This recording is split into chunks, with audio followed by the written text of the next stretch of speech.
Hi everyone and welcome back. Today I'm sharing with you all my recipe for Channa Puri. You all asked me to make this because a lot of you all cannot eat the split pea or the Dhalpuri itself. So this is a substitute for everyone who cannot have that. And trust me, I thought it would taste really weird, but it was really delicious. So we're going to start by soaking the chickpea or the channa or the garbanzo beans overnight, or at least for a couple of hours until it's no longer hard and dry. So once you soak it and it's nice and plump, we're going to go ahead and strain out that water and wash it really well.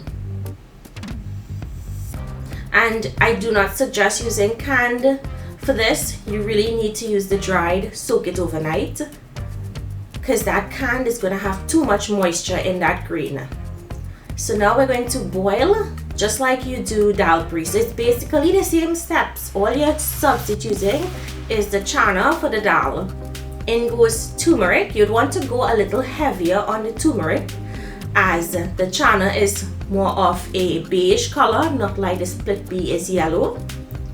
So feel free to add more turmeric as it's boiling. I left my spoon there so it doesn't spill over. And just look how it looks. It takes on that yellow color. Now you want to press the green, and you see how you still feel, you can see the snap, but it's nice and tender on the inside and it's not like really soft.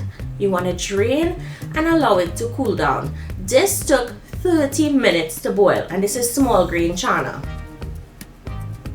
The big grain channa would take a little longer, but you want to check the grains as it's cooking. Now I'm going in with aromatic scotch bonnet pepper, garlic, pimento, and shadow benny. And now you're going to grind. And if you didn't have a hand mill or a grain mill, you could also use a food processor to give you the same results. You want to make sure you grind it in small batches so it's nice and smooth. You don't want it to be grainy. If it's grainy, it's going to puncture the roti and it's not going to swell, and it tends to give you a stiffer roti. So now we season just like you do the split pea with salt and geera. I need to get some more geera. It's done. So I'm emptying the geera into that channa, and you can see it looks just like dal when you grind it. And here's a trick my mom taught me. You're going to go ahead and mix to distribute, and then picking up the channa, you're going to squeeze it between your fingers to soften it, because you don't want it to be grainy when it's going into your Dhalpuri. This gives you a really nice soft filling, and it contributes to giving you a really nice soft roti. So let's make the dough for the roti. I have all-purpose flour, and I'm adding in baking powder. So it's 4 cups of all-purpose flour to 1 tablespoon and 1 teaspoon of baking powder. Mix and then add in hot water. I prefer using hot water. Lukewarm water is also fine. A little hotter than lukewarm I would suggest if you're afraid to touch the hot water, but I'm accustomed. And you just want to knead it. It will look like a shaggy dough. And then once that happens, then you can start bringing that dough together to form a dough ball. You want to press really well. You want a really nice, soft, smooth, supple dough. Add a little bit of avocado oil and massage that in. Use your knuckles and press. This is just another technique. Form it into a dough ball once it's nice and smooth. I always need this for 5 to 8 minutes to make sure my dough is perfect. Rest covered with a damp paper towel for 15 minutes, and once it's finished resting, we'll go ahead and make our dough balls. Now this will give you 8 medium dough balls. You can make them smaller and you can make them bigger. If you were making them smaller, you may get about 12 out of this recipe. Now cover again and allow it to rest for 5 minutes. You want the gluten to relax, and then you can start filling. Open out your dough ball. You want to open it out a little thinner on the ends, and then grab a handful of that filling and press it into the center and bring up the ends to close. You want to roll it in your hands to distribute that filling, and then set it aside and allow your dough balls to rest for another 5 minutes.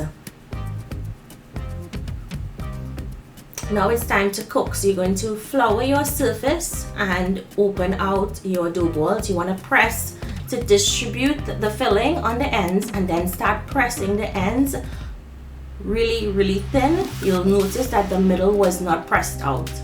Now when you're rolling the roti, you want to press more on the ends to make sure you have a really nice thin roti. You don't want to focus on the middle, so always put the pressure towards the end. And keep rolling, flipping, turning the dough over and rolling. You notice how I'm focusing on the ends because we want the ends to be really nice and thin, and we don't want thick ends. So I have my tower on a medium heat. You could also find this tower on Amazon, and I'll try to link it in the description for you all if you all are in need of one. Allow it to cook for about 20 seconds and then flip it over and start oiling. Now feel free to use a spray bottle oil if you wanted to. And now you're going to add oil to the other side. And this does not take very long to cook, guys. Once you have your heat properly to that medium heat, it's going to cook really quickly. You don't want to leave it on the heat too long, it will get stiff. Unless you know someone who likes their roti crispy, well then you cook it to how they would like it. I like my roti really soft and silky. So once it's done, take it off, continue to cook the rest of your rotis, and you see how nice and thin the ends are? Perfect. I think this came out better than the Dhalpuri. Honestly, everyone loved this Channa Puri. It was very flavorful, and just look how thin, how silky the roti looks. So guys, thank you all for requesting this. A couple of people requested this recipe. So thank you to everyone who requested it. I hope you all try it. Comment down below. Let me know what you think. If you're new to my channel and you like what you see, I hope you subscribe. Share the video so someone can learn how to make this. Here I'm just going to fold and wrap so I can give it to a couple of my friends. Thank you all so much for joining me. This freezes really well. I'll see you guys in my next video. Have a good one. Bye everyone.